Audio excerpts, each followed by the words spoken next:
oh, hey, the video's over. I'm looking at the screen and I'm like, why does that look like? Yeah, I'm like, oh, the video's ending. I should probably switch us over. Hello, everyone. Welcome back to Tales from the Tavern. We are here for another episode, 2 hours of chatting TTRPGs with a great group of people that I'm very excited to have here. The other thing that I'll throw out right now, and hopefully, we'll mention again a little later, this was going to be the Extra Life Charity Stream Weekend Extravaganza. Unfortunately, we had to reschedule that because scheduling issues and that kind of thing. However, you'll notice that down below, there's still the Extra Life ticker across the board because we figured that it's a good cause to have showcased anyway. So if anybody's interested, !donate will take you to the link for it. There's also a link in the About section down below. We can talk more about that later, but I just wanted to throw that out there. So before we get into the stream, I want to give everyone a chance to go around, tell us a little about who they are, where we can find them on social media, anything they have coming up that they would like to share. And of course, because he's totally new to the stream and has never done this before, we're going to start with Martin. Actually, it's really just because you're the first person who comes up in our Discord group chat, and so that's the order I go in. Fair enough. Well, I'm Martin from Daddy Rolled a One, which is where you can mostly find me online, blog, Twitter, Facebook, Instagram, and YouTube is all Daddy. Oh, and Blue Sky, all Daddy Rolled a One. And I am very excited to be here. Thank you for having me on. And you said I could mention something that I was working on. Absolutely, please do. Tell us all about it. My first time doing a Kickstarter ever is launching tomorrow in a few hours. And it's a supplement for old school D&D. So I play old school essentials or 1981 Moldvay basic D&D, whatever you want to call it. I run a campaign for my daughter and her friends. And so when I started doing that, it was a pandemic project. And when I started that, I started kind of making, modifications for my home game. And that ended up becoming the supplement that I'm going to be putting up on Kickstarter, which is about expert and supplement characters. So it's taking like alchemists and demolitionists and inventors and things like that. It's got ideas for players and for DMs. And it's a 40-page supplement. It's already written. It's already laid out. All the art's done. It's all ready to go. I just am putting it up on Kickstarter to see how that will work. So thanks for that. Let me do a little plug there. Yeah, absolutely. Good luck with that. I know Ty's done, what'd we say, 3 Kickstarters? 3, yeah. So Ty knows all the ins and outs. So I'm sure he is happy to. I'm just volunteering you, Ty. I will definitely be contacting him afterwards because I'm not sweating at this anymore or anything. I swear. Awesome. Well, Martin, we're excited to have you on, and thanks so much for joining us tonight. Next, we'll go to Jack Kellum. Oh no, I'm terrified. I am Jack Kellum of Gods and Game Masters. I don't really have anything in the pipeline right now. I'm just happy to be here. Well, we're just happy to have you. Juicy Garland. Hi, yes, I'm Juicy Garland, Boston area drag queen and super nerd. I'm head of PR for Tabletop Tale Spinners, a network focused on diversity and casting without tokenism. I am part of All Our Faults, which is an actual play pod that we produce. I'm also in a Pride stream coming up on the 5th with Onduin on Roll D5, and in a whole bunch of other stuff. Pay attention to my socials, and you will see what else is cooking. There is too much. I'm losing my mind. We've actually had people come on before with like a list of all their stuff like typed out because they're just like that. I literally had to look at my calendar to know what's coming next. Awesome. Well, thanks for coming on tonight. Ty, tell us a little about you. I am a longtime TTRPG streamer and podcaster and artist and designer for a few games. I created the TTRPG Aether and Steamworks, Legends Never D6, Die. I've also created a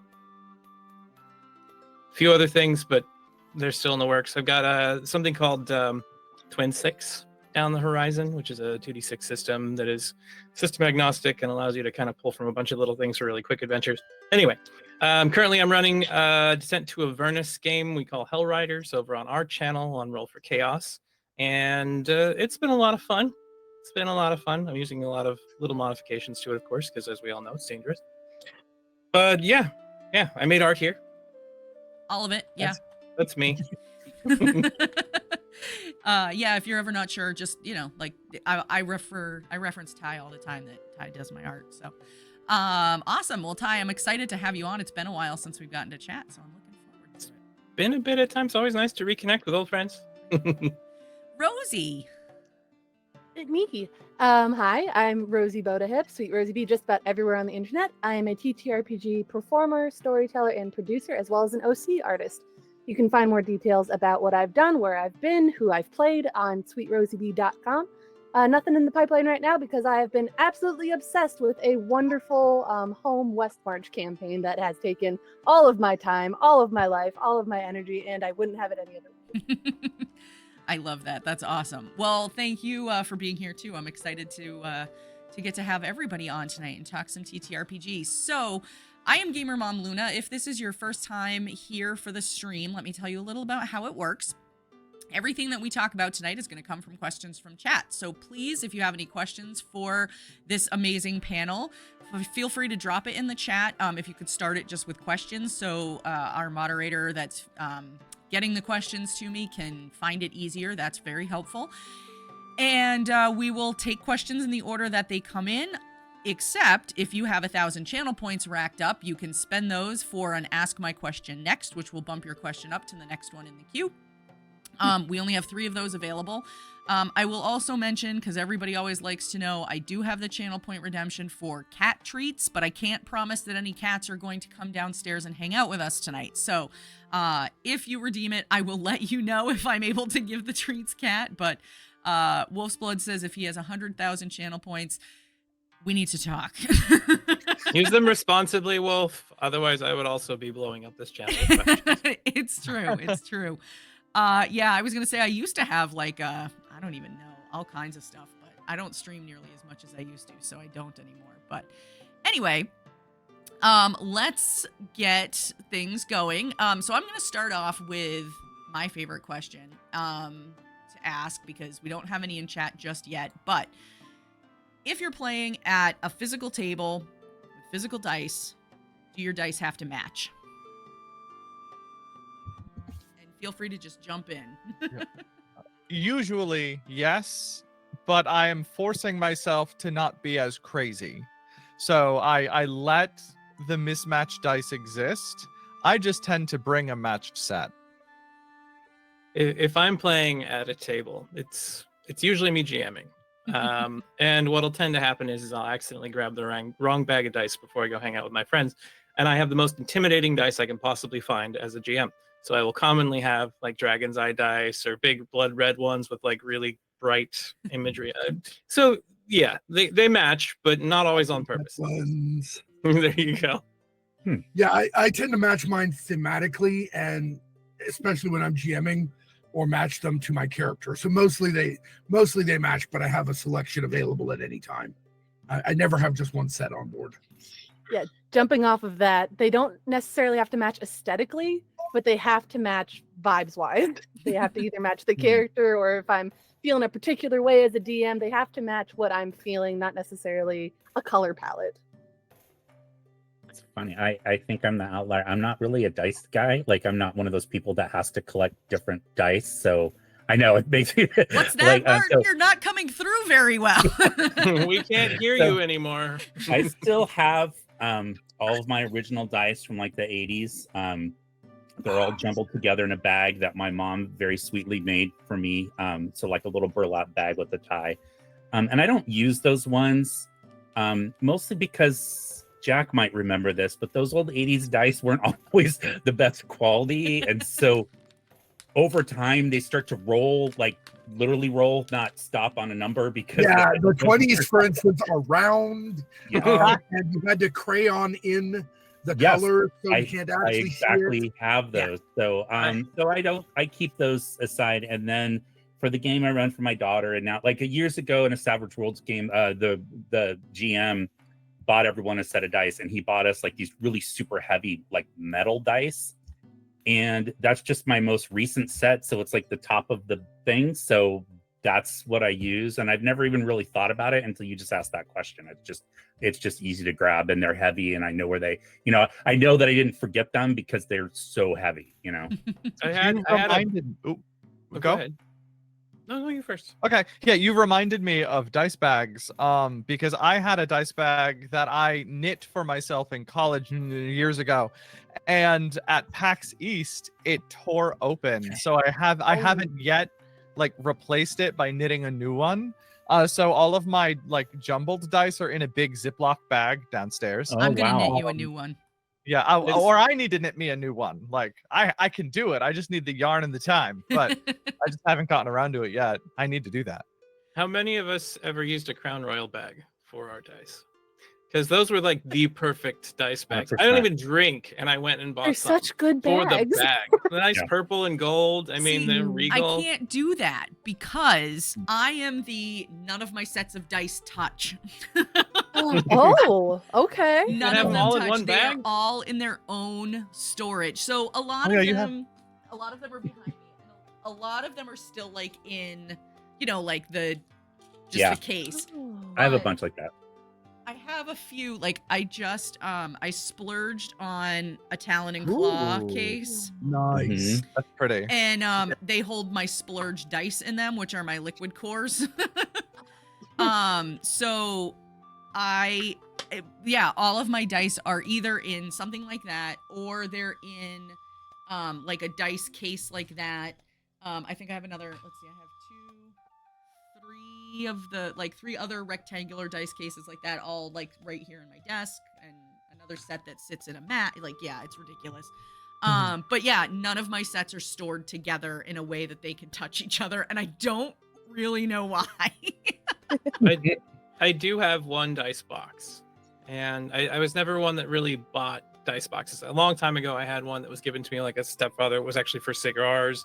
I used that because it had a bunch of like dryads and stuff on the outside of it.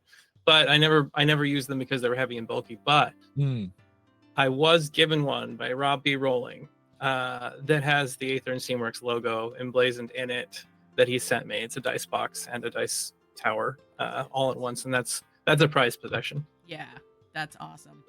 Yeah. The Mama Strange knitting- in chat just said dice must be separate or they will reproduce. Like Dice triple. reproducing is fine with me. I could always use more. I was gonna dice. say, Mama No. Strange and I we appreciate each other's like dice enthusiasm, shall we say? It's not a The problem. knitting made me think of something. Did you know that Thor had a set of magical gloves he used for knitting? Yarn creeper. I should have known that. That's really fun. No, it was a very bad pun. Yarn. Yarn in ancient Norse yarn is iron, and they're the iron grips he uses to catch his hammer. Mhm.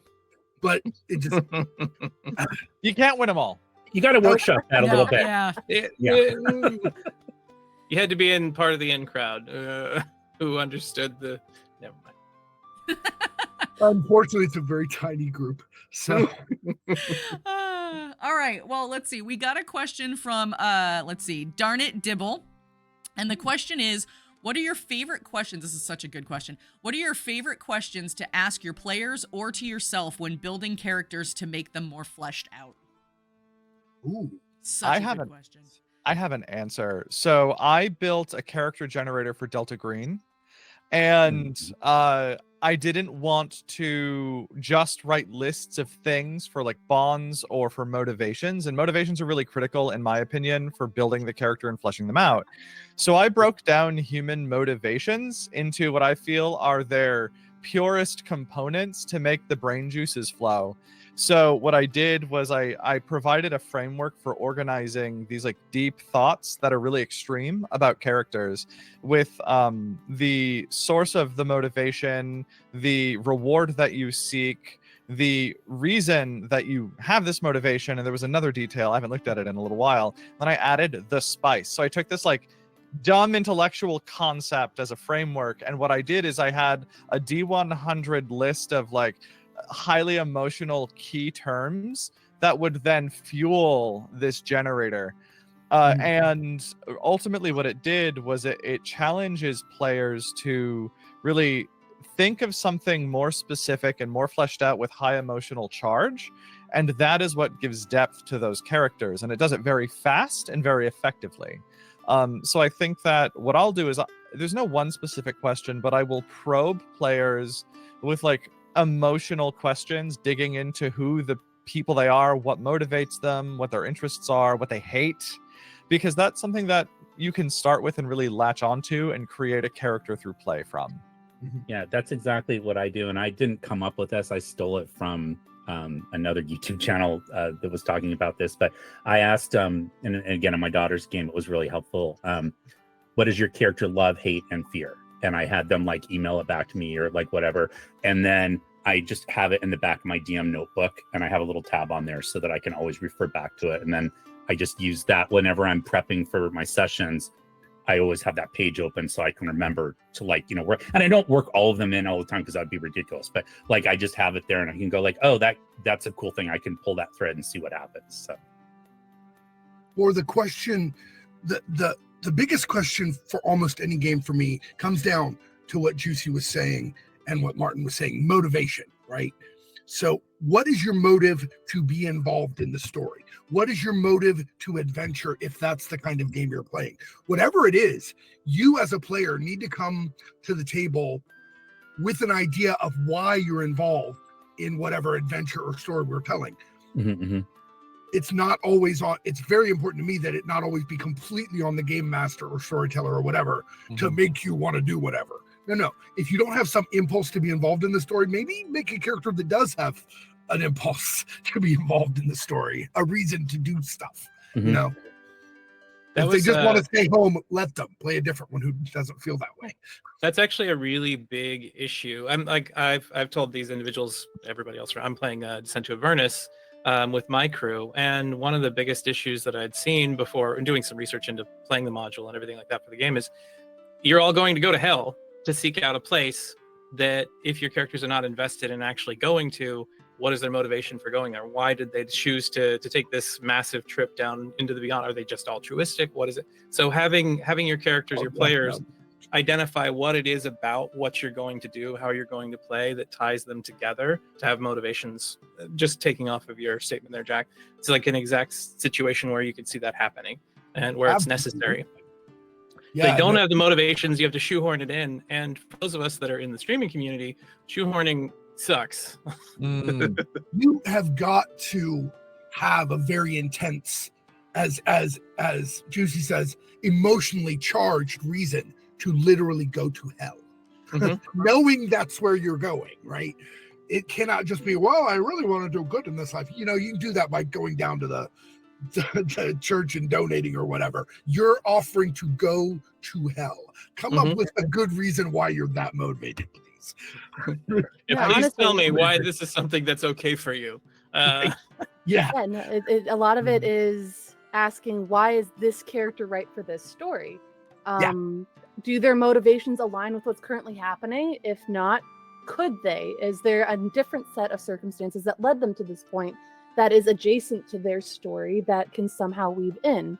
Shoehorning does suck as a DM and as a player. It doesn't feel organic. It doesn't feel true to the character.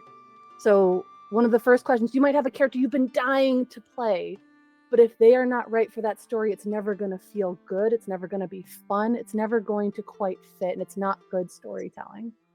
That's go ahead. No, and then I had two nuanced questions I personally really like to ask of my players and when I'm making my own characters. One, does your character have siblings? Do they still know them? Do they still talk to them? Are they alive, dead? It opens up a lot of branching familial questions, which is always a fun thing. Yeah. As a GM, can I use that to my advantage somehow? Yes, exactly. Give us backstory material. Yes. Even if the siblings themselves aren't involved, those relationships are fodder for more interaction because this new person you just encountered reminds you of your sibling in some way. Right. It totally rewires how your character might think. My other question that I love to ask is, what is your character's favorite meal, and do they get to have it often? That's cool. Is it related to a holiday or a birthday? Is it something they don't get to have so often because it's rare or they didn't have enough money to have it? Is it something, again, familial? Is it something that a friend cooked for them once? It opens up all these branching questions that really get you into the meat of how your character thinks. And I love that so much. I love the nuance and the details. Yeah, I also have started recently giving tonal and thematic inputs to prompt character or players. So I did a Vampire the Masquerade stream recently on Game Master Monday, I believe it was. And what was really fun was I wanted sort of the vibe of What We Do in the Shadows without copying What We Do in the Shadows. And in my opinion, What We Do in the Shadows is all about confident mediocrity at its peak, right? So I told them, I need you all to be confidently mediocre, completely unaware of your mediocrity. Make the biggest choices you can. And just saying that gave them this permission structure to explore a thematic idea. And then they have filled in that space with absurd, dumb, big choices. And it was so good for gameplay. And I really loved doing that. I think all of this to say that with whatever questions you're asking, it is so crucial with the questions you're asking and the information you give your players that they know what they're getting into, that session 0 really gives them an idea of the themes, of the tones, of what you're trying to do, because of making sure the characters fit, like Rosie said. If they can have the best character in the world fully fleshed out, and if it doesn't fit the story you're telling, it's not going to work. And all of that should be handled. That's why I love to make characters together in session 0 rather than have somebody bring one. Yeah, that's so another. We all know what we're trying to do. It's another reason to say right off the bat, session 0 is very important. Yeah. I have these 2 questions I just recently came into possession of. They came from somewhere, so if someone knows, please let me know. But there's an interesting idea behind it, and that it kind of gets you thinking about a little more details of your characters. But the first one is, what is your character's favorite thing that is bad? Whether that's bad for them or bad for others or bad for, the party. What is their favorite thing that's bad? And what is their most hated thing that is good? Like, what is it about society that they don't appreciate, even though maybe it's beneficial, even though maybe it's positive? Or what about even just the day-to-day? So that's one of the other ones I came into. And I know I absolutely stole that from somewhere, but I can't remember who came up with it. It's like an old acting prompt. That's what good storytellers do. Steal things, right? Steal I'll use that quote of the day. That's what good storytellers do: steal things, and then we can go look at all of Hollywood right now. Yeah, and seriously. we can just apply that to everyone. There's the old adage I came up with: good artists copy, great artists steal. Yeah, that's 100%. That's like, it's not stealing, it's DMing, right? Steal and modify. There's no all derivative. One of the things I've said many, many times is that there is no such thing as a new story at this point. It's all in the remix. It is all in the elements you take and how you put them together. So every story is different and new because of the storytellers and because of the people involved. So don't worry about originality. You'll get there organically. Sure, this story's Mozart, but we could add a little dubstep or a little country onto it. And I think And see how with that that, Right? See what happens. It'll be fine. Excellent. Fine. Excellent. All right, let's see. So the next question that we have is from Jason. If you could replace dice with something else, like You're cutting out. Luna, can you start over again? You're cutting out. Yeah. You're cutting out. Luna, can you start over again? You're cutting out. Yeah. You're cutting out. Luna, can you start? You're good now. Anyway, You're good now. so let's see. Anyway, You're good now. If you could replace dice with something else, like cards or a Jenga tower in your favorite TTRPG, Tarot cards. 100%. I was gonna say Tarot cards. Cards seem to have some of the most. I mean, they've got 100% similar cards. variants, unless somebody's really good at magic tricks. If To there's that good rolling it magic, by. there's a bullet with the dice too. Yeah, Um, there's a lot of successful games out there. Even like gosh, what is it called? Savage Worlds. They use card decks for a lot of things. I recently helped create a game called Adversary. I use card pulls to do a lot of the conversation for that. Yeah, there's like a game, the conversation. Zone, that has a card set with different prompts as you go through the narrative that I have yet to convince anyone to play it with me. But it's a really cool concept because it's guiding you through the story, and it gives you the same randomness. It still challenges your skills, but it provides that support that dice would do in a normal game. Yeah, but I've not played with like tarot cards or like the Quiet Year, which uses a normal card deck. I want to play that sometime. I think the simplicity of the normal card deck might be more suited to many games that are not devised specifically around that specific deck. If you had tarot cards, they'd have to say each one of these spaces means something in particular, without necessarily just saying this number means this number. Yeah, There was a I game think I was involved with writing. Andy Levers, also known as Lost Haven Art, Abaddon, that uses the normal 52 card deck to simulate a Diablo-esque world. And I actually got to play it with him GMing. It was pretty interesting as well. I'm gonna pause you all for a second just because there's a weird echo coming through that everybody can hear, like not just me but chat and everyone. I'm not sure if somebody has the stream open and your microphone might be picking it up. I have mine open, but it's muted. Mine is also open and muted. I have mine open, but it's Likewise. muted. I don't have it open. Mine is also open. And Yeah, muted. same. I did just change the audio output on my end to headphones in case that was the issue. I didn't think it was, but just in case. I can try that too if that would help. I just need to find my. I can try that too. Give me a second here. Yeah, it was weird because it wasn't there and then it was. That's strange. That is interesting. That's strange. Are you still hearing it now? Actually, let me try this. I'm gonna mute and That then. is interesting. That's strange. Are you still hearing it now? Actually, let me try this. I'm gonna mute and then. All right, maybe try talking now, Luna, and see if you're getting an echo. Try talking now. Yeah, I'm still hearing it. Oh, weird.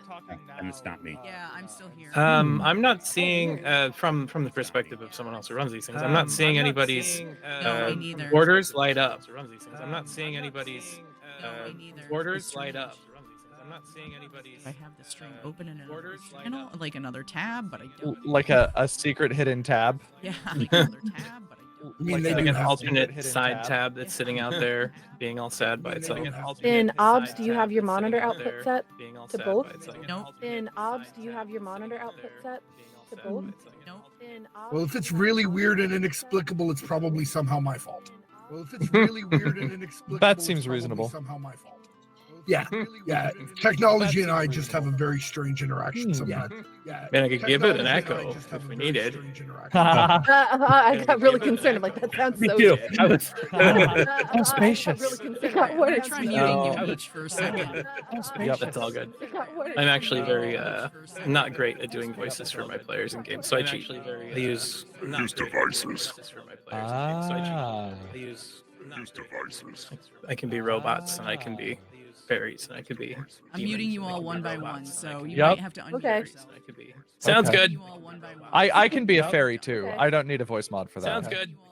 I can be a fairy too. I don't need a voice mod for Sounds that. good.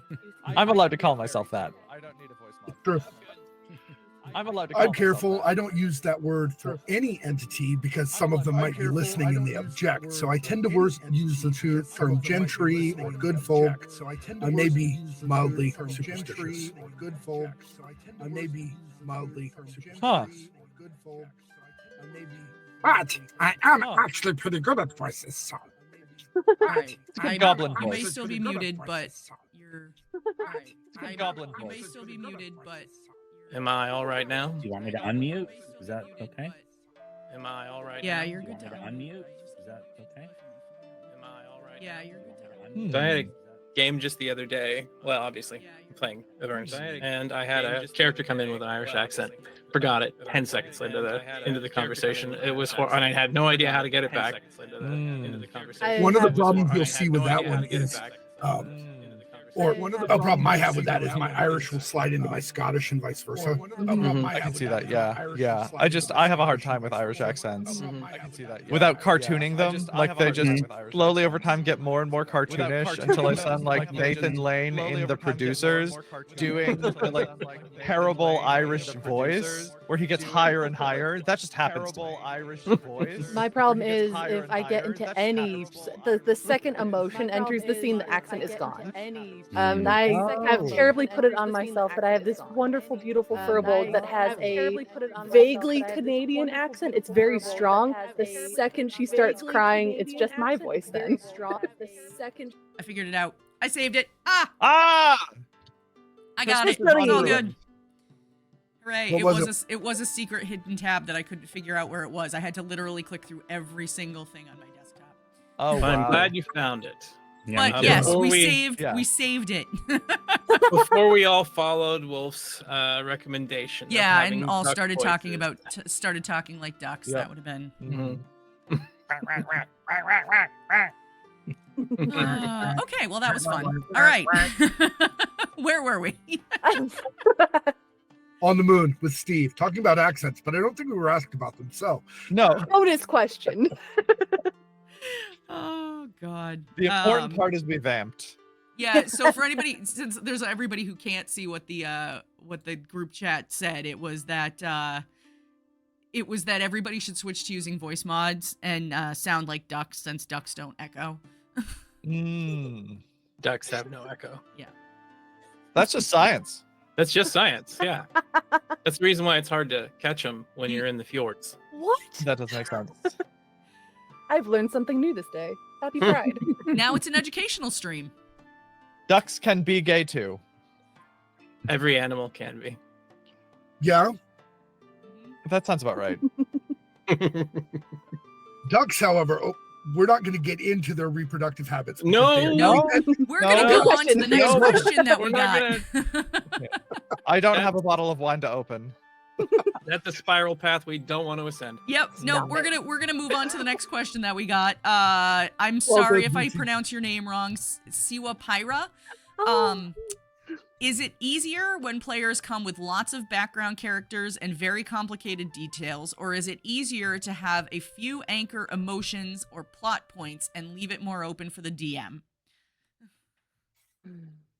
That's very much dependent, right? In some games, having a deep backstory with a lot of connections to things all over the place is super critical. If I'm going to run Vampire the Masquerade, I want you to be as connected to the world as possible. As many background connections as you can get. Anything in World of Darkness is like that. Anything with that kind of vibe is like that. In D&D, a few connections and emotional things is good. You don't need as much, at least partially because you don't necessarily know the world as well as I do. Whereas in World of Darkness or one of those, Delta Green or anything set in the modern day, it's the world outside your window. So you can make those connections and flesh the thing out without as much input from me. That's just my perspective. Being able to say, I'm just going to go down to the local Starbucks instead of I'm going to go to Hilda's Bakery or something like that. When you don't know what's in the area. You can see that. First off, question, whoever wrote that question, why are you targeting about half of my players right now? Like, straight up. Which half? I mean, it's the about no effort or the 50-50 too much either effort? direction. I've got a bunch of I'm going to call them out on this. Then they're well known to have 2 ADHD players in my group. No planning whatsoever. No matter how hard I pull on their teeth, they never quite make it there. And then I have 2 other players who basically make new characters every weekend, who spend a whole bunch of time writing up plans for everything and send me a book that has all of their history in it, and I'm supposed to remember, more Never than gonna 10% happen. of it. That's not, yeah. Yeah. What I would say is that when it comes to character building, it's kind of like frying an egg. You want it slightly undercooked. You don't want it to go too hard. Because, at least in my opinion, and if it helps you, then keep doing it. But when you build in too many details, you can kind of lock yourself in and make it harder to participate in the collaborative narrative and make it harder to self-justify why you'd go on an adventure. Excuse me, my throat is really tickling. Makes it harder to discover the character in play. Absolutely. Mm-hmm. Yes, exactly. Whereas if you don't come in with any details, then the character's too undercooked and it's too open-ended, so there's not enough structure to really yes and stuff earnestly and honestly. So I always try to go in, even with Vampire, with really strong emotional details, but I leave everything fairly open-ended, not knowing what the world is going to be. As long as I know the tone in advance, I can work with that pretty well, pretty rapidly. And I find I get the best characters when I don't think about them too hard up front, so that way I'm not too locked in. Well, the perfect thing for me is a happy medium, somewhere in the middle where you have a few very key either moments from your history or connections that you know are going to be in the local area. But if I had to choose one, I personally would prefer having more information than having no information, because then you're able to take moments out of that more information and make a personalized experience for a player as a GM. I think V5 really balances that well by expecting three major connections, because you have a touchstone for each of your connections. So they're like, here's 3 major connections for you, and that keeps people kind of thinking in that direction without overcooking their egg, as Juicy would put it. Without getting, to the yolk too solid. I agree. had- Go ahead. No, I talk too much. You go right ahead.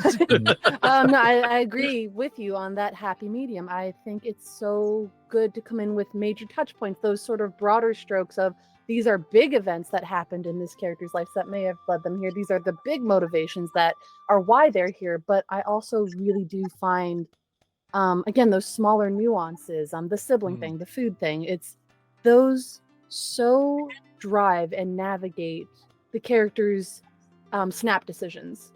If you don't have your character's thought process or that mental flow chart down, if that's not inherent, you're going to find yourself in analysis paralysis. And I'm not saying you don't need to know your character's favorite color, you don't need to know their birthday, but those are fun things to have and can be touch points for later things. I think there's a lot to be said. Oh, go ahead. No, I was just gonna say I really like starting a game with like a paragraph of backstory. Yeah. Like I know enough to know where my character came from, what their family makeup is, both in the past and currently, and then like just some little like, I don't want to say total nuances, but like they Small like things. fishing and tennis, and they dislike spiders and going for long walks on the beach. Like that's not true. I love going. But then, like, for long walks. discovering why those don't things want are for this- your character. But Yeah. exactly, like, and pretty much I go into like, this is why my character's going on the adventure, but then I like to figure out the rest of the character as I go. Yeah, I with don't like everyone it there. when spiders. I don't like it when spiders take a long walk on the beach. Mm-mm. So I was Nope. kind of curious, Martin, your perspective on this, right, is got to be different than the rest of us, Yeah. because you're focused in a much kind of in an earlier era of the gaming. Yeah, so I think it's like a cliche in old school games that like you don't want a backstory because your character's going to die, and so why would you spend time making the backstory? I'm not a person that agrees with that. I think that's just kind of become a thing, and it's just not. It's almost like just silly at this point. But like for my daughter's game, as an example, so I was telling these guys before the thing went live, but like when they started playing, my daughter and her friends were like 12. No, they were like 10 to 11. They were 10 to 11, and they had no concept of what it was to like play in a role-playing game.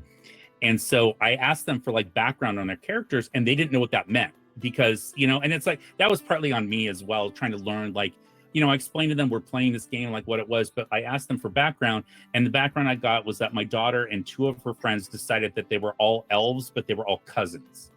And so that was the biggest background that I got out of this, was that they were cousins. And then one of the characters went with her dad to our local game store and bought a miniature, and before we'd started playing, and the miniature had a wolf. And so she's like, well, I have a wolf. That's part of her backstory, is that she had a wolf. I was like, That's actually the wolf at that point in old school games. The wolf has more hit points and is better at attacking. Like and I was like, that doesn't sound. And I was like, but I don't want the first thing that I tell this person who's never played a game that like you can't do that. Like to say no, that would be awful. So I was like, you have a wolf pup, so you definitely have this wolf, but it's a pup. Probably doesn't look like the miniature, but that's okay. And like, so let's figure out why you have that, and then you tell me how you came having this wolf. And like, so it was like drawing it out of them, but like I guess it's sort of what everyone's saying is like, as I feel like it's my job as the DM to kind of like pivot to what the player does. So if I have a player giving me a long backstory 20 years ago, I would have been annoyed by that, but now I'm kind of like, they're really into this, so that's my job to figure out how to integrate them into the campaign. If I have a player that I say, what's your backstory? And they said, oh, my backstory is that this other player is my cousin. Then that's my job to say, okay, like, how do I work that into the game and help them learn what I actually was meaning? And it's fine. It's not like I said, actually, and I shouldn't have said that, but I think you guys get what I mean. It's like, I don't want to say anyone's wrong for the backstory they give, because they're giving to me what they're able to give. And then I'm running the game, so I should figure out how to work with that. It's my That biggest advice for GMs out there is to remember that you're playing a game and ultimately you want your players to have fun, and everybody has a different method of playing. Mhm. And if for some reason that is not the type of story you want to play, or if somebody's doesn't mesh with you or the other group, maybe it's not the right game to play with them. But for the most part, you should be trying to make your players as happy as you can without destroying your narrative entirely all the time. Yeah, where I totally agree with you on flexibility and adapting to your players for both of you. I also, and this is something that came up in my head earlier as we were talking about the questions you ask, and then Rosie brought up does this character suit this story? Limitations are good. Limitations on choice are good. I've seen so many takes out there where somebody says, well, if you tell me I can't play this, or this, then you're a bad DM. Like, no, it just means that character doesn't fit this story we're telling. And yeah, I mean, and if that is all you want to do, maybe not every table is for every person. Not every game, even at the same table, is for every person. I think, yeah, and like, I mentioned I run this game for my daughter and her friends, and I keep forgetting when I said this, but I think it was before the thing started that I'm running like an older version of the game where there's only 7 classes available. And it's the version of the game where like elf, dwarf, and halfling are classes. They're not races. Mm-hmm. And because they've never played before, they have no context to think that like that's limiting.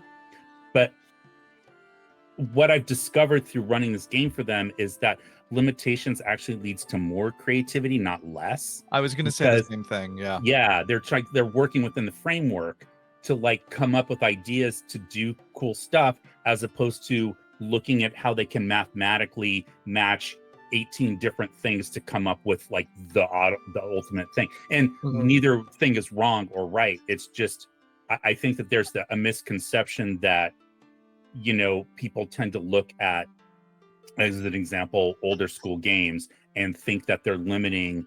And I don't think that they are, but that's my perspective. Yeah, I feel like creativity broadly needs structure to really have direction, right? So when it You comes don't have a box, to how can you think outside of it? Yeah, exactly. So rule systems can be narrow or broad and large with lots of options, but they need to provide a lot of structure so that way the player can latch onto something and get creative with it. Yeah. And I think that some systems don't understand that the bloat reduces the opportunity for creativity for people who need more structure. Whereas the fewer the options, I think, as long as it's a good system, creativity flows more easily. So yeah, I would concur with that. Yeah. Oh, that's I'm so happy to hear you say that, because I have a hard time sometimes articulating that, and I think you put it very well. So cool.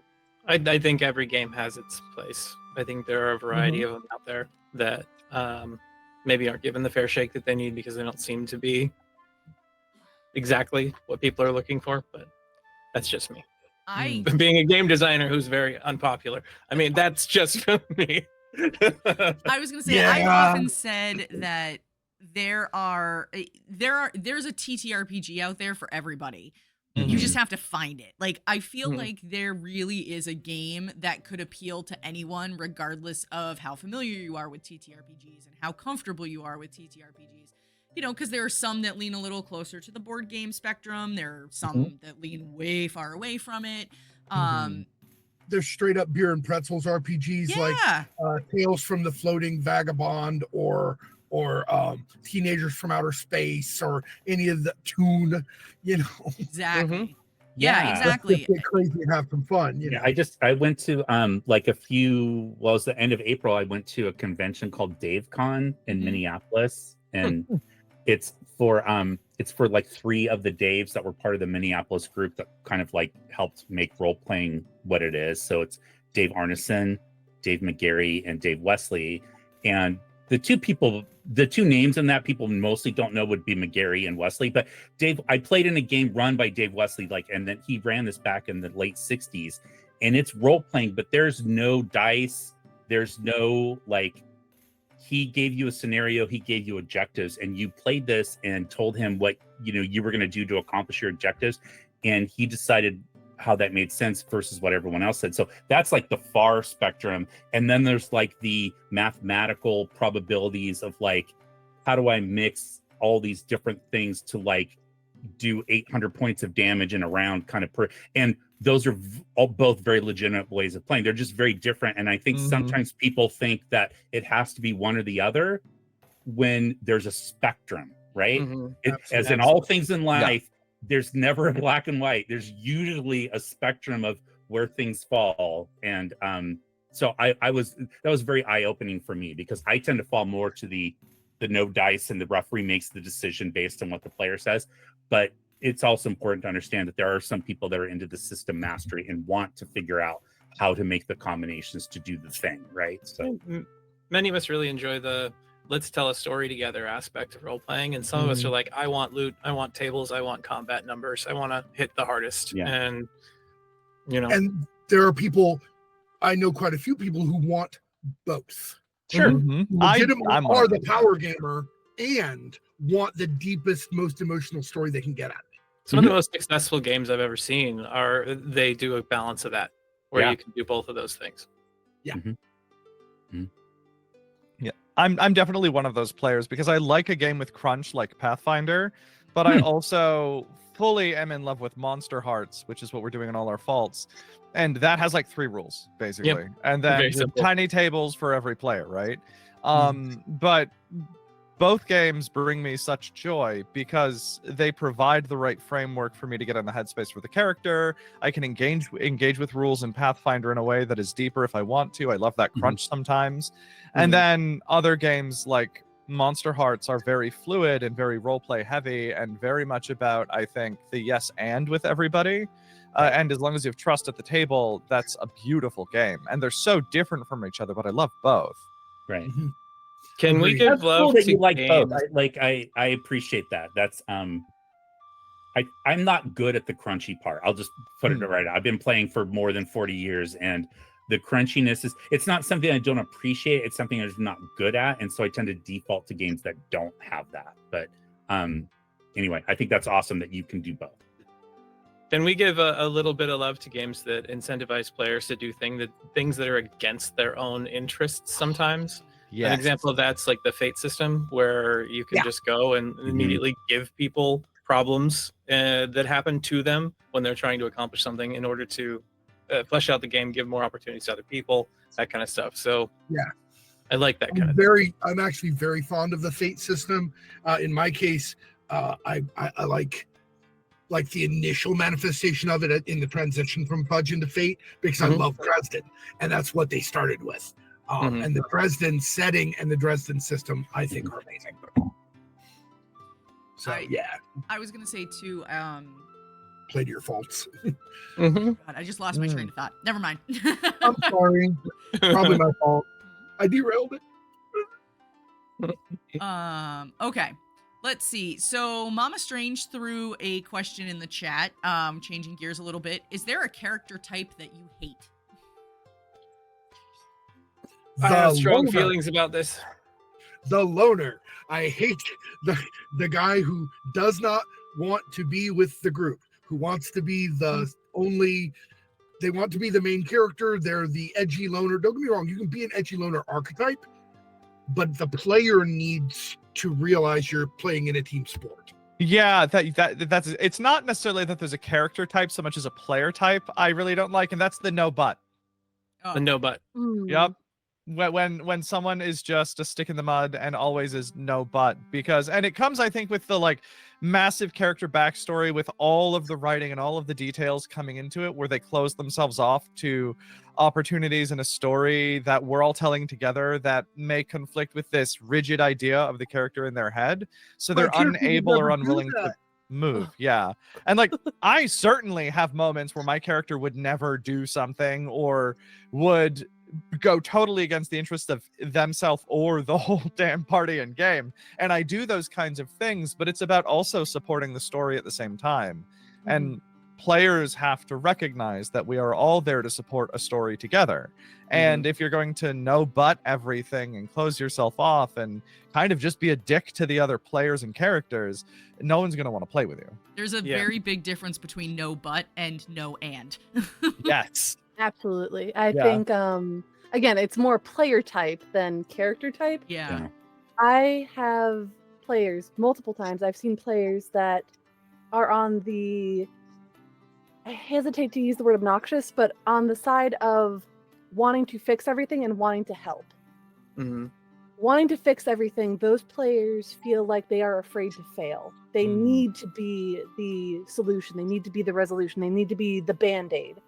And if they can't be that, they get upset, or they become a loner, or they remove themselves from the group because they are afraid to engage with the narrative that they can't fix. And I found that to be, as a DM, frustrating, because then it leaves me feeling like I've done something wrong, because I've presented them with a challenge that they don't even want to address or touch. And that comes down to, again, playing. If you're too afraid to fail, you don't jump in, you don't play. Right. And I find that as when I'm either playing with someone that's like that or DMing for someone that's like that, it not only separates them from the group, both in those points where they feel like failing, but also in those points where I'm going to fix this, I'm going to jump on this, not giving people room and grace to come up with their own solutions if they're always the ones that are coming up with the solutions. Again, had a couple players like that, and having to talk with them like, hey, take a pause when you're in a situation, talk it out with the group, see if there's a better solution. Your solution isn't always the one that has to be the fix. And there's almost like a desperation to me, because I have a very specific player in mind that has not learned that lesson. And it's heartbreaking, because I want them to enjoy the narrative, and if they're always constantly stressing about, I need to fix this, that's not fun anymore for anyone. I would have to agree with pretty much everything everybody said here. I would actually go so far as to quantify the solo player a little differently as the single player video game protagonist player, which we're trained from a young age to live that life. Whenever we're going out, we're doing the things that we enjoy. We're the guy that wins. We're the guy that brings everything. We're the one person that can fix all the problems that exist in the kingdom, because modern media, in general terms, has kind of conditioned a lot of us to live that. I think that there's a level of a maturity that needs to be found by some of our players who haven't had enough experiences in this direction. Some people, unfortunately, never really grow out of that. Some do. But that is definitely my least favorite type of player. Someone who's like, I have to be the one who gets the finishing blow, and I have to be the one who, and I have to. And if other people get it, I don't feel good for them. I feel bad about myself or about the game we're playing, or I feel frustrated.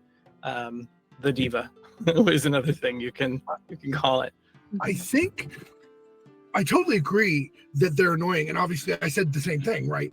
But then it just occurred to me, we do need to keep in mind that in a lot of cases, a lot of people in our society, especially people at our TTRPG tables, are reacting this way because they can't fix things in their lives, because they don't have autonomy, they don't have agency, they can't make a difference. They're at these tables in many cases to live out a power fantasy where they can make a difference, where they can fix things. The distinction, and all of you actually made it very clear, the distinction that's important there is making that difference as a group and allowing others to also make that difference. It's not that it's bad that you feel like you have to save everyone. It's bad that you don't understand that everybody at the table wants to save everyone. Right. Right. It's being aware that you're there with them. Yeah, and I mean, everybody kind of said this, but I don't think there's a character type that I dislike, because again, I feel as a GM, it's my job to figure out how to integrate that character into the game. It is really about the player, and for me, what I have found is that sometimes there are players that get frustrated when their character doesn't succeed, and then they disengage, because it's kind of related to what you guys were saying, but I've seen it multiple times with where, like, you know, they want to be that's what your guys are saying, but it's like they want to be the hero, and then when they can't, it makes them very upset, and then you see them like visibly get like shut down. And I only play with people that I'm like friends with and I know, so it's like I know exactly what's going on in that person's life and what made them shut down at that point. And then it's frustrating because I know it's affecting the other players, but then as the DM running the game, I'm like, how do I interact with this person who's my friend and I feel bad for because they're going through a hard time? But also I know that all of these other people are getting upset at that person. Because it's like he or she is ruining the game for them. So one option in that regard is, if you know that somebody at your table is going through a time, right, and you may have some idea of how this, you know them well, and you may have some idea how that's going to make them react, talk to all of the other players before game and go, hey, is it okay if we focus on Bill today? Yeah. So that's exactly what happened in this particular situation. In that case, I was a player, not a DM. And I guess the game master had figured it out and allowed, he threw a combat in that was super easy and let this person just go to town and like kill all these things. And he was like so excited at the end of the game. And I was like, that's a great way to handle that. It's like, but I can never think of that at the moment, right? Like I'm in the, I'm running and I feel like, I'm trying to do everything for everybody. And but that was a good lesson to learn for sure. The amount of making sure everybody has the time to shine is, I would say one of the hardest things to do as a GM, especially when you're on a limited time. But this is why it's absolutely the most more important than the power levels of the character. Spotlight. This is why I love Delta Green, because that game is designed around robbing you of your power fantasy. So you go into this game knowing you are likely to die and fail and go crazy, possibly all at the same time, possibly twice. And because of that, I think that people go into the game not expecting that kind of like fantastical success story. So it makes, I think, people more at ease when they run into challenges, because it's not that you fail, it's about how you fail and how you deal with the fallout after that. Plus, and that's why I love that. Buy into the failure, right? Exactly. Yeah. If Like there's not a table to play Delta Green or Call of Cthulhu, or I told you this was a slasher flick, then opt-in failure. They've already bought into the exactly. The idea of failure. Yeah, have any of you? Oh, go ahead. No, just at my table too, I'm always reminding people, embrace the chaos, enjoy your failures. That's a big story moment. Lean in, make bad choices. And I think if you set that tone at a table, people, I think, are more comfortable with those moments of failure. And as long as they don't keep rolling ones every damn time for 3 sessions, they're fine. But then you kind of have to respond to like that repeated statistical failure sometimes. My game, Third Steam Works, has a chaos mechanic in it where you can choose to try to enhance your abilities, and if you screw up, it can change the entire outcome of what's happening. Ooh, I like completely that. Derail. It's so chaos. Roll for chaos. That's where we got our name from. Was just from playing my beta, and then just deciding that rolling for chaos was a very important thing. Yeah. Also, failing forward is critical. Failing forward is amazing. I love giving the opportunity to fail forward. But on that same note, and this is an older game, so I'm not sure. Have any of you ever played Hackmaster? I know of it. I've never played it, but AD&D second edition modified system thing, Mhm. where when you went into that game, it told you Table. make 3 characters. Mhm. And you would make these characters real quick, and they were similar to the second edition D&D system in making them. But every single time you went and made an attack, if you succeeded, you roll on a table, and it says what the outcome is for you and your enemies. And these things can be like, you lose an arm, your leg is now destroyed. You happen to, you get stabbed in the face, and you're missing an eye, and now you can't think of numbers. There's a variety of things like that in the game. So it just reminded me of that when you're talking about this other system. Where the idea is you go into it expecting one thing, and then you come out the other end satisfied you got the thing that you were expecting. But that's again why a session 0 is important, because if you're telling your players there's going to be a power fantasy in this game, we want to see you become heroes. You're going to save Elturel from hell. You're going to do whatever it is that you're going to do. There's an anticipation of what that means that needs to be focused on. Yeah, once the group has agreed on what they expect from a game, that's what you should be aiming to provide as a group. Mhm. Because that difference between expectation and what's provided can make even a game that is otherwise perfect flop completely. Mm-hmm. Right on its face. All right, this is a good chance for us to pause and take a break. We've been answering questions and chatting for an hour, so we're going to pause. If we haven't answered your question yet, I know we've got a couple still in the hopper. We will get to those as soon as the break is over. If you've redeemed channel points for treats for the cats, I'm going to go try to find the cats and give them some treats. Because we had that redeemed twice in the first half. So Nice. I Oh, owe cool. some treats to my cats. So I'm going to go do that. And we will be back in just a few minutes. So stick around and we'll see you after the break. How long is the break? It'll be 5-10-ish minutes. Perfect.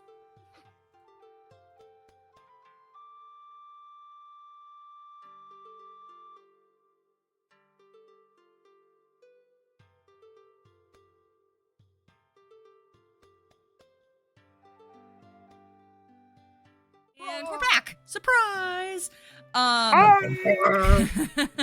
We have returned.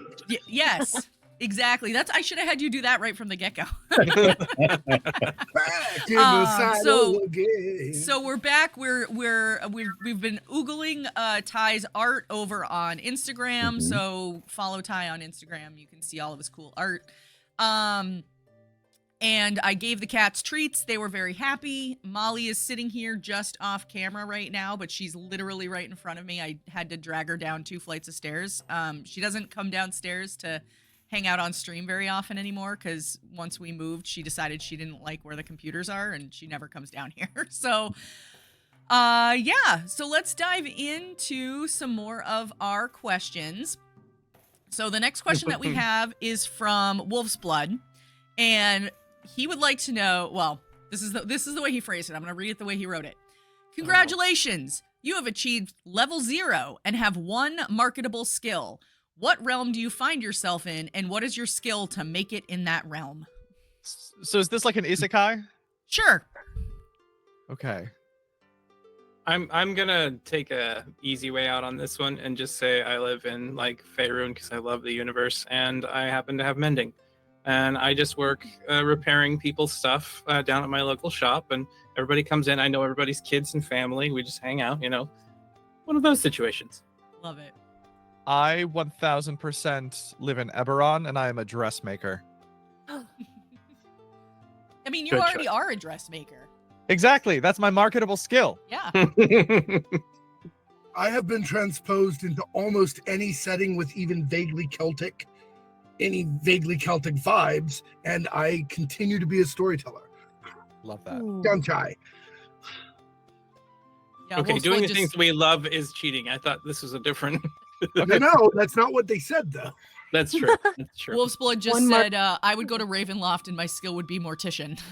I Oh, love that. He'd be very busy. Fair, especially if you're in Barovia. I don't know about you guys, but my player characters have pretty much always burned down the coffin maker's shop because there's vampires there. So they probably need a new location. yeah. Can I go That's to a question. Barovia? Is that a really busy occupation, or is nobody dead? anymore. Technically, they're all undead. So Right. Oh. Can I go to Ravenloft and have my marketable skill be vampire? I want my job to be vampire. just vampire. How do you put Yeah. that on a Easily resume? be arranged even if you didn't start that way. I mean, I'm happy to have it. To be fair, if we just went with like mage, from Mage the Ascension, level 0 mage, still able to perform impossible feats. You're not wrong. I want to be transposed to Everden, the world of Humblewood. Aww. And I don't want to say dressmakers. I want to be a tailor. I think that'd be just lovely with all the different like animal body types. Oh, we There's can have a a lot of transplanter shop universe- together. Yes, please. I love that. You have to I'm come in gonna for a go- consult on occasion. I'm gonna go old school, and I'm gonna go to what was called the known world when I grew up. I Mystara. think they later called it Mystara, but Mhm. originally it was the known world. And I would go to the Republic of Darrican, which is a merchant nation, and I would be a merchant so I could see the world. That would be my skill that I could offer because I do marketing as my day job, so I feel like that's gonna There you go. translate. Yeah, you got those charisma points in bartering right There you there. go. I would want to go hang out in the 5 Shires. It's very calm there. Oh, there's a lot Most of of the parties time. there. Yeah. You know, Yeah. every single day or so, there's a lot of positivity. Yeah. What even is their economy? Potatoes. Potatoes I and think- tobacco. I Yeah. think it's just a social commune. That's all it is. I don't know what I would do. I'm like, oh, that's a good answer. Oh, yeah, I can't like. Oh, Jason just said you should be a bridge builder in the Isle of Dread.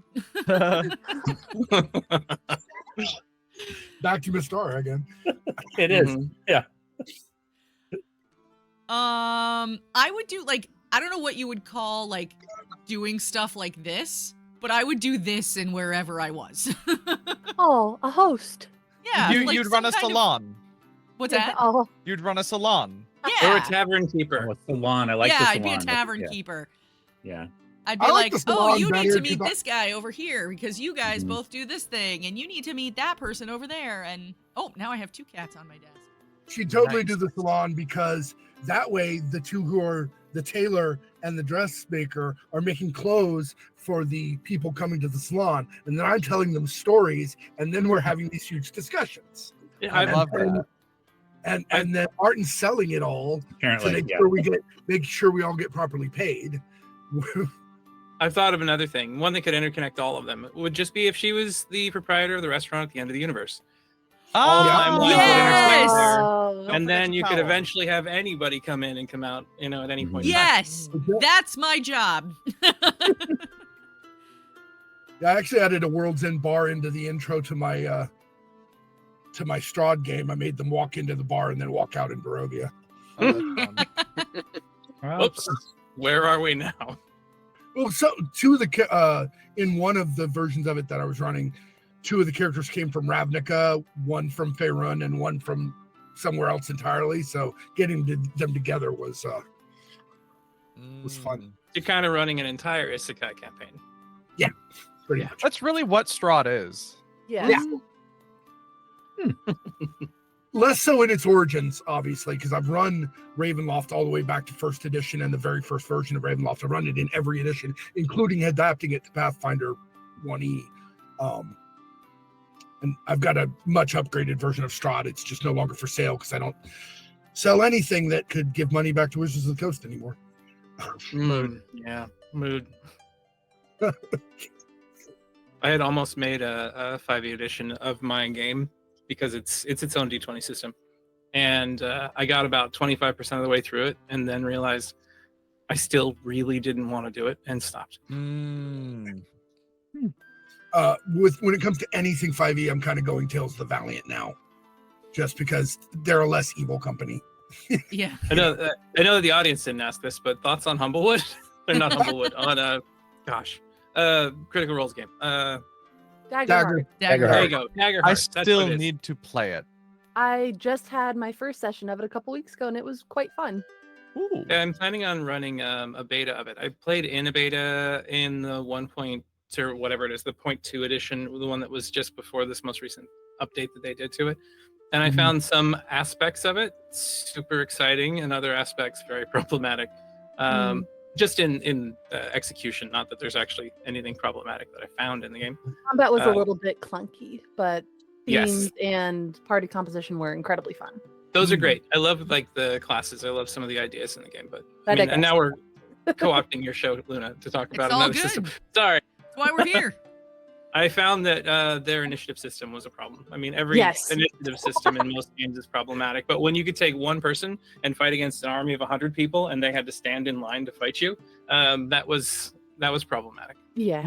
The dependency, I haven't gotten to play it yet. I am interested in doing it, but the idea of the dependency on cards for character creation, like having that,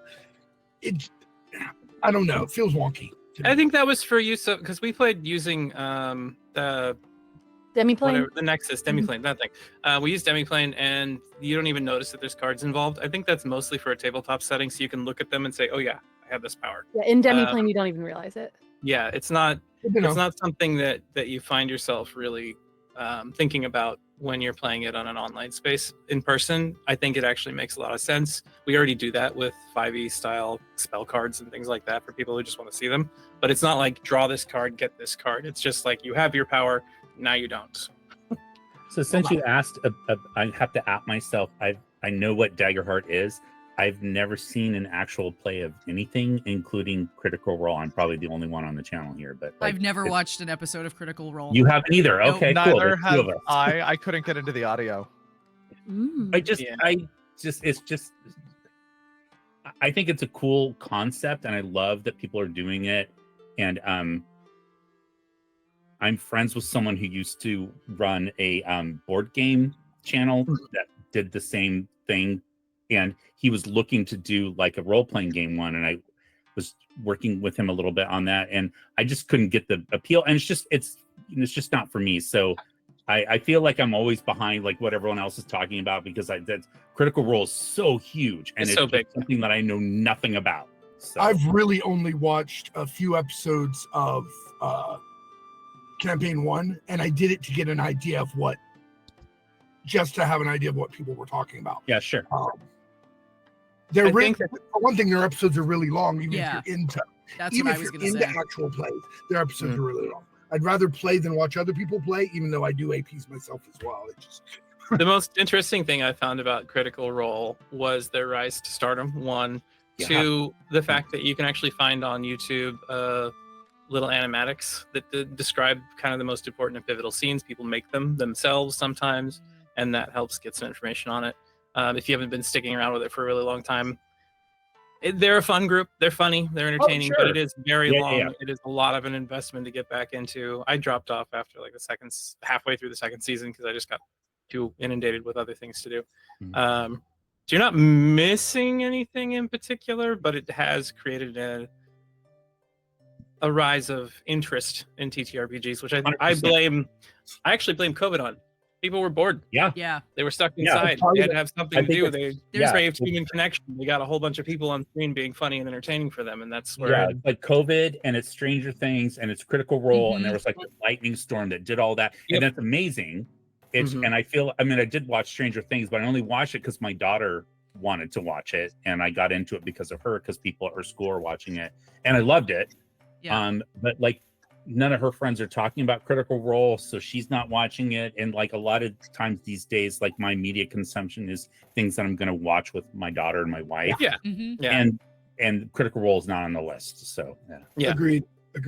I think same. somebody had just mentioned the fact that their episodes are so long, and so when I first ever like caught wind of Critical Role, they were, I don't even know what season they were in. This was several years ago that I had first heard about it, and I remember being like, I can't get into something that's already 100 episodes in, and each episode is like 4 hours long. Yeah. And I was like, at that point, I was just like, no, I'm good. And so I just never, I have nothing against it.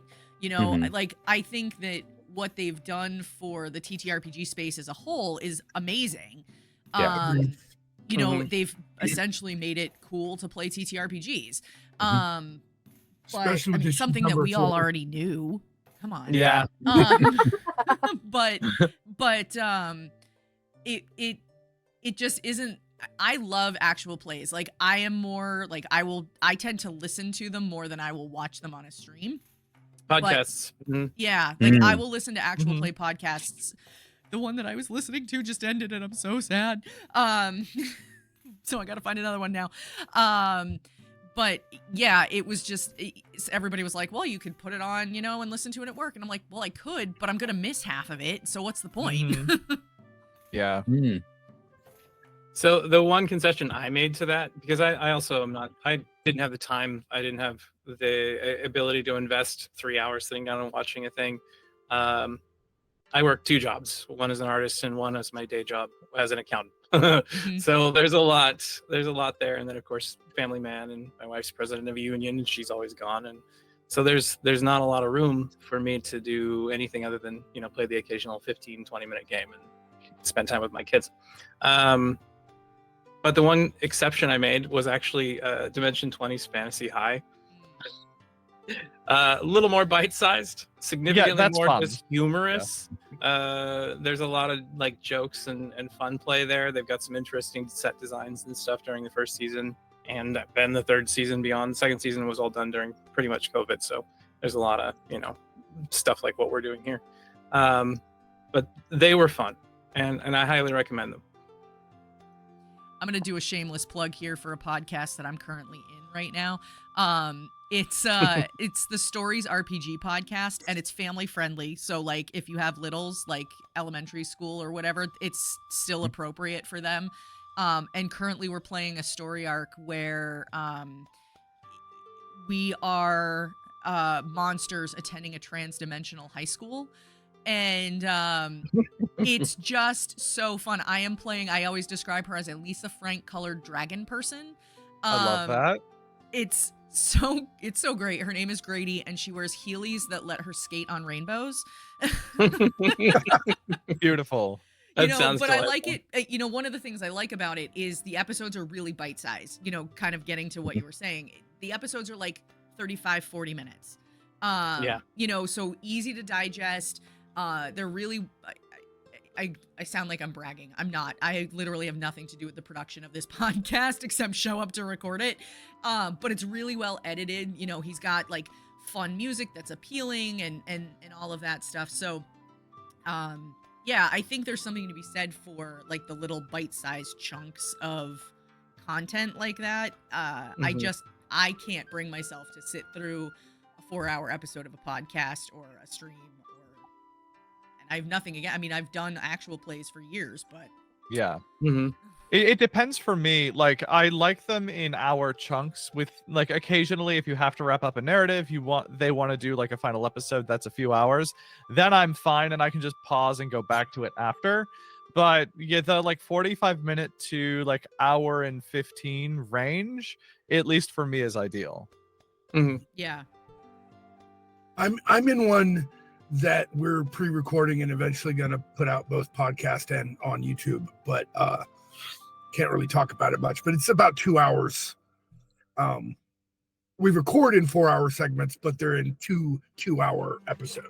You want to know that one of the most crazy things I ever learned trying to edit for places that went onto YouTube was that really what seems to hit the market the most is when you can edit your videos down to like a third of the size. If you can go in and you can cut out all the mechanics pieces, if you can cut out unimportant rolling, i.e. not critical fails or successes, if you can get rid of all that extra junk that's in between that is all part of your regular streams that you're going to have, and then you focus on people's faces, you will have significantly more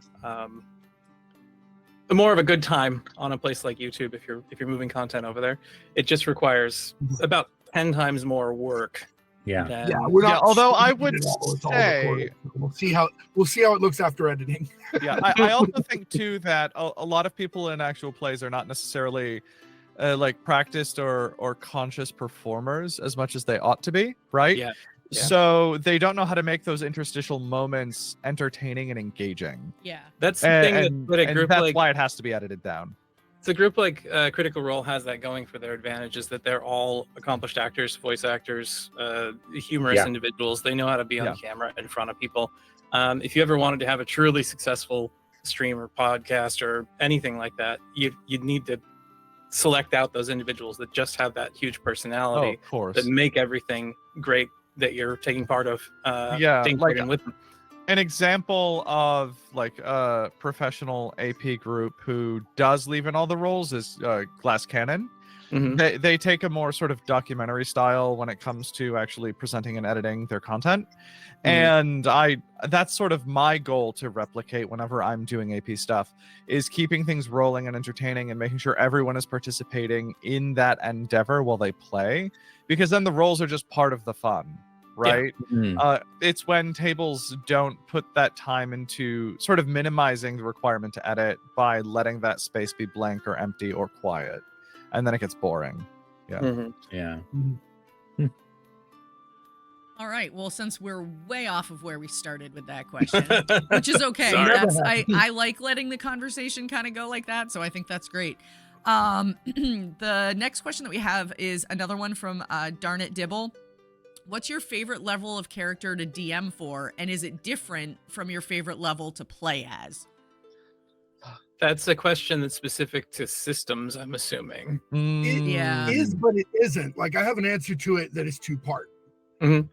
For specifically 5e, or even older 3.5, not so much first edition, although it was. I enjoy running super high level. Mhm. I love what 5e calls fourth tier. Over and over again, people say, oh, it's hard to balance. Oh, it's this, oh, it's that. In my experience, it's actually better balanced mathematically than it is at lower level. Lower And I level is just don't easy to TPK your whole party. Right. And I don't think people really are looking at how the math actually works when they say it doesn't balance, right? I also just love the feeling of running for powerful groups in any system. I like running for, Superman level characters in a superhero game. I love running for mages in Mage the Ascension or Mage the Awakening, which, from the very beginning is that way. A lot of White Wolf is that way. You ever played Exalted? I have not, but I'm looking forward to trying. Because I've played Scion, which is like Exalted in modern day, or so I've been told. I really like high power games, and I think that many game masters in a lot of games need to get over this fear of player characters having power. Because however much power the player characters have, you're the storyteller. You're the game master. You've got the tools for your characters to be more powerful if they need to be. Yeah, you always have the ability to adjust things as necessary as a GM. Yeah. Right. And you have the tools in most of these worlds. Like, sure, they're a 20th level wizard, but they can only have one 9th level spell. You can totally make monsters that have 3 9th level spells. There's nothing stopping you. In point of fact, there are published monsters like that. And that's just one example.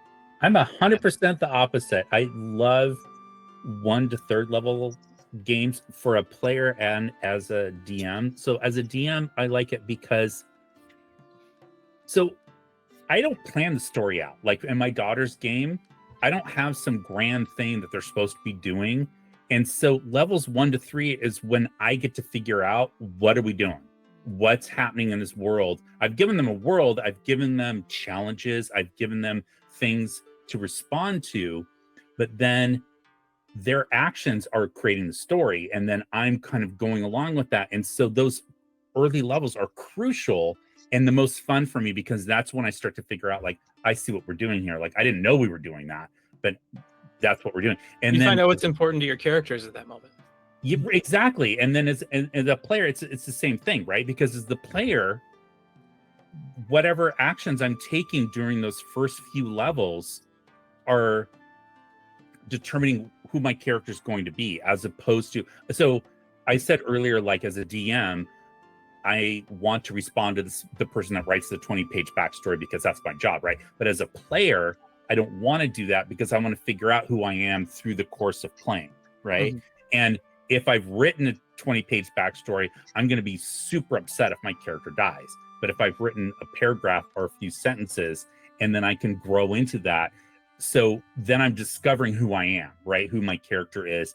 And so that's the most fun for me as a player and as a DM. It's the same levels, like those early levels. Yeah, I like lower mid-level range for a leveled system because I like the struggle bus, and I like characters who have a little imbalance, who aren't quite competent. Again, that Mhm. confident mediocrity. It's a running theme in my whole life.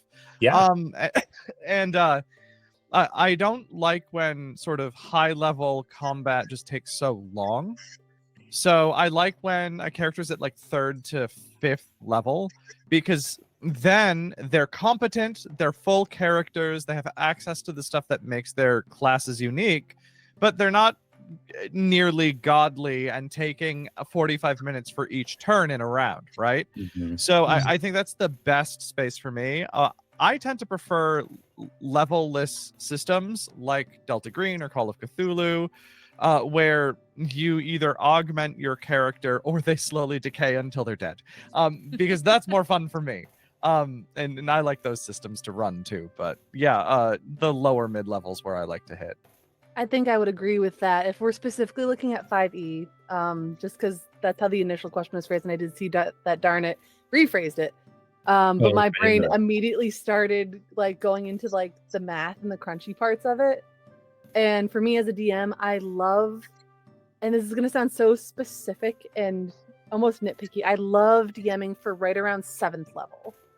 That's when people know their character sheets pretty well. They've had time to sit with them, time to learn them, maybe take up a multi-class or two as far as their levels. It's a very comfortable spot where in my experience, I found the players to know enough about how their characters work mechanically that they can really dig into the deep emotional narrative of it. Not to say that can't happen at lower levels, but that comfort that I have grown up with the mechanics. I have gone through a couple level ups. I understand how my character works from a mechanical standpoint can lead to a sort of comfort or a confidence to delve deeper into those touch points or story points. As a player, I like 5th level and 11th level specifically because that's when you get some nice juicy upgrades. You're not What I was wrong. gonna say is that mine is yes. mine is definitely right at the power spike moments are the favorite spots for me between Where 5 you and feel like 11. you've been rewarded. Yeah. Exactly. And you get those moments where your players go, yes, I am now able to do the thing that I've been trying to do this whole time, but really haven't had the resources to do. And also, like you said, they're aware of their characters. They know what they've got going on, but they don't have 10 pages on their character sheet that they have to sort through to find some details out. And that occurs with a lot of different games out there that have a leveling system, that have powers. You know, even my own game, if you're nearing max level, you've got like 17 powers. So you're sitting there low to mid through. levels, it's still navigable. Like it's still manageable. Sorry. Even though I did mention, D&D first, my preferential system, my systems that I prefer are not leveled. Like GURPS is my favorite. Mutants and Masterminds is not really leveled. It's point-based. It has power levels, but like at the top end of that, combat's not any slower than it is at level 10 or level 5. Because of the way Mutants and Masterminds runs. So the power level doesn't always, unlike very obviously correct, Juicy is totally right, higher level D&D in any of its incarnations is long, right? All the way back to basic. It The gets higher level you as go, well, the longer it takes to run a fight. A lot of D20 systems are like that. But except Mutants and Masterminds, because of the innovation of the single D20 and the toughness save changes the game entirely. And you can I can get 3 or 4 fights into 2 hours when I could maybe spend one fight 4 hours in D&D. It's just but in many systems, power does equal more complexity, and that is complicating. It's really easy for me to say what level I like GMing at because I don't GM. So I can't say never anymore because that's not true. I've GM'd a handful of times, but it's not where I'm comfortable. And that works out okay because Jason's a forever GM by choice. So we sort of made that work pretty easily. But as far as like level to play, I actually don't play a ton of D&D anymore. So yeah, it's like I don't even know.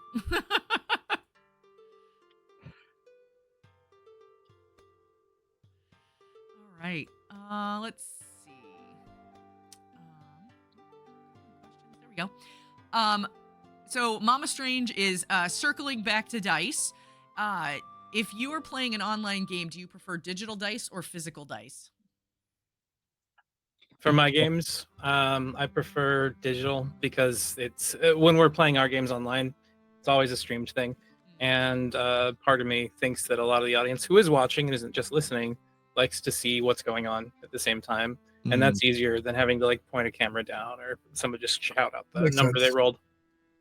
Also, it means that I can't hide when I kill my players. So Yeah, that's exactly why I like the digital dice, is because everybody's in the same like Roll20 game, so everybody sees the numbers. So then the stakes are truly high, and I love me some high stakes. So, coming from a digital, from a computer programming background when it comes to random number generation and a variety of the systems that we use online, Roll20, I use Fantasy Grounds.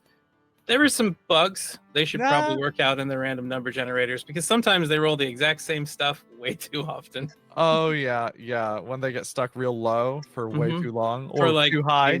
Yes, exactly. Yeah. I had 8 nat 20s in one of the most recent games I was in the first hour and a half. Oh my golly. gosh. Yeah, I tend to prefer physical dice, but when online, I use the Discord bots in my I use the die rollers in my Discord bots, because it's just I stopped fudging dice so long ago because while I understand the need for it or the idea behind it and used to do it a lot, I just nowadays I'm like, let the dice fall where they may, people need to deal with it. And like Juicy pointed out, it gives higher stakes to those feelings. When they see the die come up and they see you just, for D&D, for instance, they see you just rolled the nat 20 on them. They're like, oh no. Yeah. So I've only played D&D or any role-playing game twice. And I couldn't figure out the online dice roller through Discord. I screwed it up like twice. I was like, I'm not just, so they let me, I was rolling physical dice and I just told them what I got. But yeah, I'm the oldest person in the group here. So just that the online dice rolling thing I don't do that. So. I It really took me like a minute to get used to it. Yeah, if we're streaming or if I'm streaming, I love to have it as something that the audience can see, because it is more collaborative at that point. You want the audience to celebrate the highs and lows and those stakes. I also am in a text-based part of that West March campaign. Every day we are in there doing text-based RP, and having the digital roll again feels collaborative. Everyone gets to like emote react when someone rolls really high or really low. It creates that sense of like community in those digital spaces, in those digital communities. Yeah, when you can't be in person and actually see the person roll on the table in front of you. And you all get to celebrate that.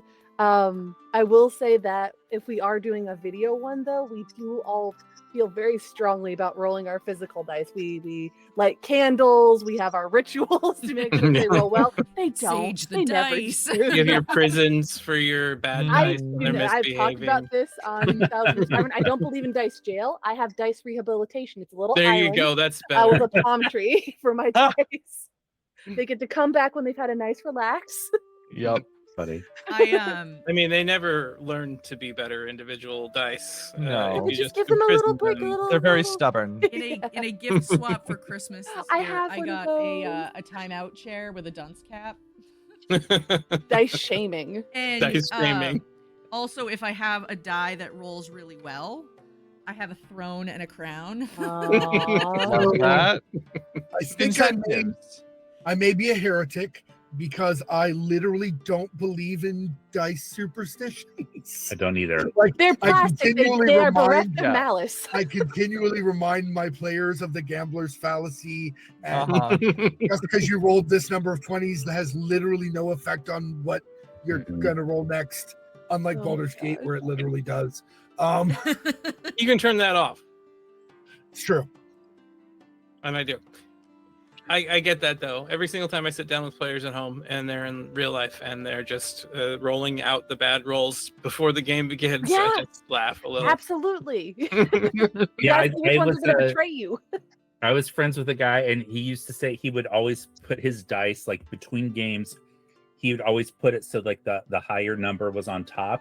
It's just like, well, the molecules, gravity is going to pull it to the bottom. People say that. Leave it like Also that. scientific. You know what? Plastic is a liquid, just like glass is a liquid, and if you let it sit long enough, It'll settle. That's called It'll weighting settle, the yeah. dice. exactly. And is cheating. I mean, there could be something to be said about the manufacturing techniques where you get your dice from. You got to roll them out a few times, make sure they're not weighted just towards Well, the that's one. why you have You to never roll know. them before you even buy them. I mean, Right. that would be Now nice. You you should know always no buy problem. your dice And- before you buy. And this is going back to some of the superstition. I won't buy the set if I don't get to roll it first. Like if they're like, "Oh, but we have a demo set here." I'm like, "No, you don't understand because like this one could have a chip in it or, you know, whatever like Yeah. I don't want to be like, "Oh, the demo set rolled really well, so they must be okay." So- Like how do I know the dice that are in this container aren't So flawed? you only buy dice in person? Pretty much, Like, you've yeah. never- Or the Nice. ones that I buy online, I don't typically use. Like I buy them because they look cool, but I'm not going to use them for anything. So for So my Martin- daughter's game, like when we started playing, it was during the pandemic, early days, and like we weren't really getting to interact. And so I asked my daughter to ask all of her friends that she was inviting to the game, like what their favorite color was. And then my daughter and I sat here, we looked at my screen over here, and we went on Amazon and we bought dice for each girl in the color that they liked. And I bought them a little notebook and I shipped it to them ahead of time so that they could have the dice. And so, yeah, I had no, like, I didn't get to use the dice beforehand. We Yeah. just extended to them. Oh, for other Martin people, I have probably- no problem doing that. But for me, I see. Martin probably remembers just how unrandom some of the early dice we were talking about earlier were, like the ones you got with the original D&D set. Yep. Almost Mhm. all of them were unintentionally weighted one way or another. Correct. And I think Plastic that's where a molded, lot. weren't Yeah, and I think a lot of the early dice superstitions actually come from that fact. Well, because like you said, Because you were it's coloring it depending in on- also, right? So like the more surface area that you're coloring in, technically you're weighting it down more Right, because you're changes coloring it in with the crayon. I mean, it's Yeah, it's a and they minuscule had amount, bubbles but in yeah. them too, so that would make them Mhm. uneven. Yeah, Right. yeah. Totally. The early dice, I think, are actually one of the contributors to the dice superstitions Mhm. because Yeah. you had For literally sure. these Yeah. are bad dice. Chessex pretty is consistent. degassing now. Mhm. so yeah, That's going a back to the back going a long way. So going back to the original question. So I like to roll physical dice whenever possible. Like if it's an online game, but it's not a streamed game, I like to roll physical dice. Mhm. But in part that's the dice goblin in me, but also in part it's because I feel like it helps me learn the system better. I like using virtual die rollers when, like, if I need it, like I need the math and I need it fast. Like, because I'm just not a quick like do math in my head person. But if I am really trying to learn a system, I would much rather have a paper character sheet and physical dice and have to like learn how all the pieces work together than just clicking on a button and having it do all the rolls for me so that I can you know what I mean? Like, Yeah. Mhm. Yeah. So there's one big exception for me. You know how I said I prefer physical dice, but I use the online dice because I run so much online because I'm a professional game master.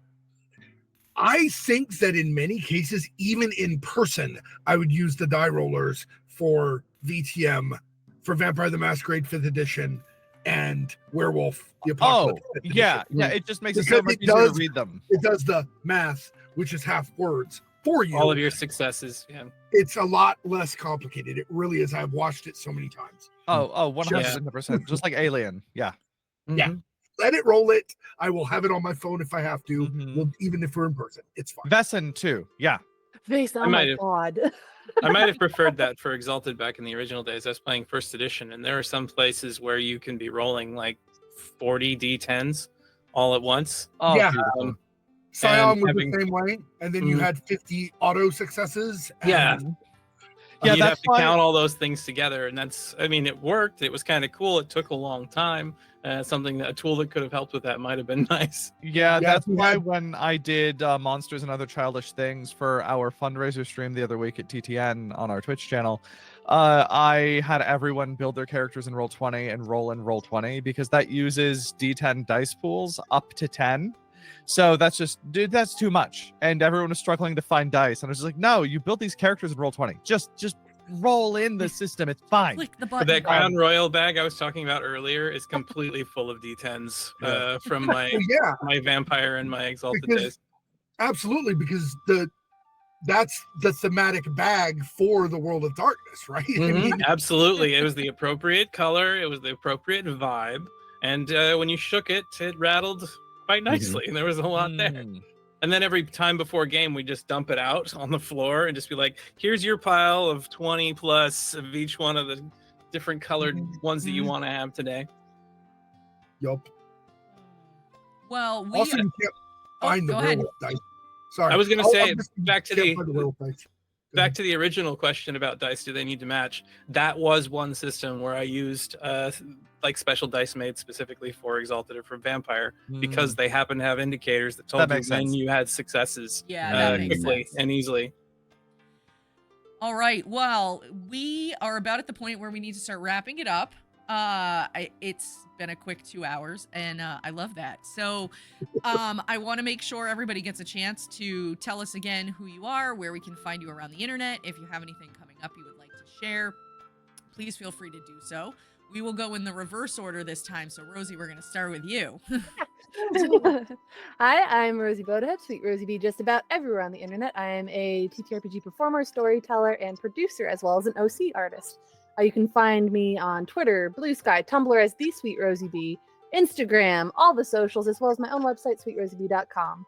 On my Twitch channel, I exclusively run charity campaigns. We will be starting one up for Starlight Children's Foundation in just a little bit. Details to come soon. And that is all I've got going on right now. Right. Awesome. Love it. Thank you for coming on. It was always, Thank as you for always, it's a having pleasure to me. see you and hang out for a little bit. Ty. I'm Lot Even Star on all the socials, pretty much everywhere from till the end of time. And you can catch me over on Twitch TV /Roll for Chaos. We're going every other Saturday. So this upcoming Saturday next week, we'll have our game running at the moment. We also have other games that are run on the channel on occasions, either by other community members or by myself at random. Of course, we have one-shots on occasion. I'm a producer, editor, artist, and game designer myself. You can check out Aether and Steamworks over on DriveThruRPG if you'd like. And if you ever need an art commission, just send something my way, either on Twitter or on Instagram. Yeah, I don't have anything in the works at the moment, although I'm about 2 years out from my next game and another big Kickstarter at that point in time, I'm sure. Thank you for having me on. It's been nice meeting all of you wonderful individuals. Likewise. Yeah, thanks for coming on and hanging out, Ty. I'm glad we had a chance to connect and catch up a little bit. Of course. Juicy. Hi, I'm Juicy Garland, Boston area drag queen and super nerd. I do way too much, but you can find me as part of Tabletop Tail Spinners RPG Network. You can also find me on All Our Faults, a Monster Hearts 2 actual play pod that is produced by TTN. I'm also going to be in other upcoming future content with TTN. And on Wednesday this week, I will be doing a Pride stream where I will be a drag queen in space. And that's with Roll D5. I also have a Mothership limited run coming up with Wanderer's Home. I also have stuff with Natural One coming up and more stuff with Game Master Monday. And for Game Master Monday, starting next week on the 12th at 7 p.m., I will be doing Camp Meadowview, which is a Monster of the Week limited run series that I'm really excited about. And I want to play the most ridiculous red string, like, conspiracy theorist teenager. It's gonna be great. I would just like to point out that Wolf's Blood in chat said, wait, if space is a vacuum, how can there be drag? You know, that's a good question, and I worry about all the No, I filler. think that's all the that's awesome. filler. That's a There's great no call. such thing as a complete vacuum space. They've even discovered that space actually does transmit a certain amount of sound. And you know It's what? just that it's minuscule drag. If George Lucas can say space has air when I want it to, Yeah. I can say space has air when I want it to. Fuck you, George Lucas. I've got to say, even though space is a vacuum, you're bringing the drag to it. Oh, 100. I'm filling No. that vacuum with glitter. And Well, dick maybe, jokes. and also maybe drag's just short for dragon. So Oh, you're yeah. a big space Oh. dragon. You noticed. I did. I pay Uh, attention. Perceived. All right, Jack. All right. Well, this time I'm actually going to give my spiel since I kept it real short at the beginning. I am Jack the Giant Killer. You can find me as Of Gods and Game Masters on almost all socials. I'm on TikTok. I'm on YouTube. I give world building advice. I build things for people. I'm a master of myth, Shansha of stories. I'm funny and I try to be kind. I drink coffee and I know things. I build worlds, gods, and villains. You can find my website at Of Gods and Game Masters, and you can get all these details there. Awesome. When I run APs, I normally run them through Tales from the Table Studios, but I will also be returning to Luna's Extra Life charity when it comes up in August. I think we're looking at August. Yeah.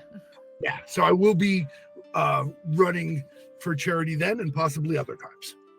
Yes. Yeah, that's going to be great. We will get the dates out there eventually, but yeah, we're looking at probably the second week of August, but I'm still trying to confirm that with all the GMs that we're going to run games. So we'll stay tuned. And Martin. All right. So I'm Martin, and online I'm mostly known as Daddy Rolled a One, which this is the logo. I started it when my daughter was born, and a friend said, you should start a blog called Daddy Rolled a One, because he was a role-playing gamer, and I just thought it was funny. So that's why I used that name. I love that. And so it's on all the socials, Facebook, Instagram, Twitter. Jack mentioned TikTok. I am on TikTok. I don't use it a lot because I'm old and I'm a Luddite and I just don't know what I'm doing. So, but I try to remember to upload there. But what I say on Twitter or X, whatever you're supposed to say these days, is I mostly talk about the game that I run for my daughter. She's now 14 and her friends, the old school D&D game. But I also, from time to time, will talk about, I'll share content, and I will also, every once in a while, talk about comics, vinyl, and cocktails. So if you're into any of that stuff, follow me on my things. And I also have a Kickstarter that is coming up tomorrow for an old school D&D supplement. But I will say that although it's old school, I've been playing since, the early 80s, and I play all of the editions.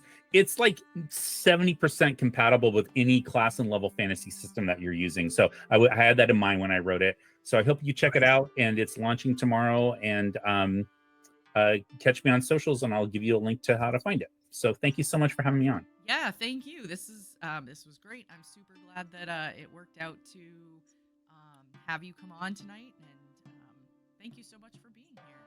Yeah. And I am Gamer Mom Luna. This has been Tales from the Tavern. We're here usually the first Sunday of every month. We will not be here next month because Jason and I are getting married. So we decided to take a month off. Mazel. Thank you. And so we decided to take the month off and enjoy it. So so we will be That's back crazy. in August.